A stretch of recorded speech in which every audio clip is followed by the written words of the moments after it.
11 ಮಂದಿ ರೈತರಿಗೆ ಜಾಮೀನು ಮಂಜೂರು ಮಾಡಿದ ಕೋರ್ಟ್, ಸತ್ಯಕ್ಕೆ ಸಂದ ಜಯ ಅಂತ ಹೇಳಿ ನಿಖಿಲ್ ಕುಮಾರಸ್ವಾಮಿ ಟ್ವೀಟ್.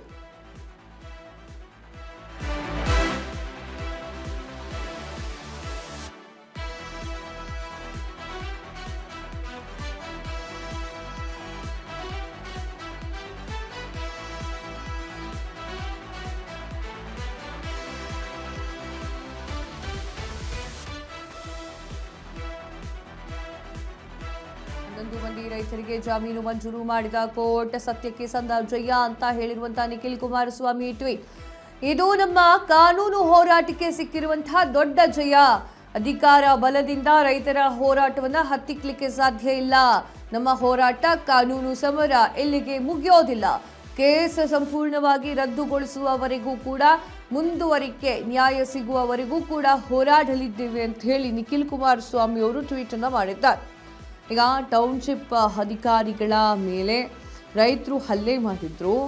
ಅದರ ವಿರುದ್ಧವಾಗಿ ರೈತರ ಮೇಲೆ FIR ಹಾಕಲಾಗಿತ್ತು. 11 ಜನ ರೈತರಿಗೆ FIR ಅನ್ನು ದಾಖಲೆ ಮಾಡಲಾಗಿತ್ತು. ಅವರ ಮೇಲೆ ರಾಮನಗರ ಕೋರ್ಟ್ನಿಂದ ನಿರೀಕ್ಷಣಾ ಜಾಮೀನು ಕೂಡ ಮಂಜೂರು ಮಾಡಲಾಗಿತ್ತು. ಜೂನ್ 13ರಂದು ನಡೆದಿರುವಂತಹ ಘಟನೆ ಇದಾಗಿತ್ತು. ಈ ವಿಚಾರಕ್ಕೆ ಸಂಬಂಧಪಟ್ಟಂತೆ ನಿಖಿಲ್ ಕುಮಾರಸ್ವಾಮಿ ಅವರು ನೋಡ್ತಾ ಇರ್ಬೋದು ನೀವು, ಟ್ವೀಟ್ ಅನ್ನ ಮಾಡಿದ್ರು. ಏನಂತ ಬರೆದ್ರು, ಏನಂತ ಹೇಳಿದ್ದಾರೆ ಅಂತಂದ್ರೆ, ಸತ್ಯಕ್ಕೆ ಸಂದಿರುವಂತಹ ಜಯ ಅಂತ ಹೇಳಿ ನಿಖಿಲ್ ಕುಮಾರಸ್ವಾಮಿ ಅವರು ಉಲ್ಲೇಖ ಮಾಡಿದ್ದಾರೆ. ಇದು ನಮ್ಮ ಕಾನೂನು ಹೋರಾಟಕ್ಕೆ ಸಿಕ್ಕಿರುವಂತಹ ದೊಡ್ಡ ಮಟ್ಟದ ಜಯವಾಗಿದೆ. ಅಧಿಕಾರ ಬಲದಿಂದ ರೈತರ ಹೋರಾಟವನ್ನ ಹತ್ತಿಕ್ಕಲಿಕ್ಕೆ ಸಾಧ್ಯ ಇಲ್ಲ. ನಮ್ಮ ಹೋರಾಟ ಕಾನೂನು ಸಮರ ಇಲ್ಲಿಗೆ ಯಾವುದೇ ಕಾರಣಕ್ಕೂ ಮುಗಿಯೋದಿಲ್ಲ.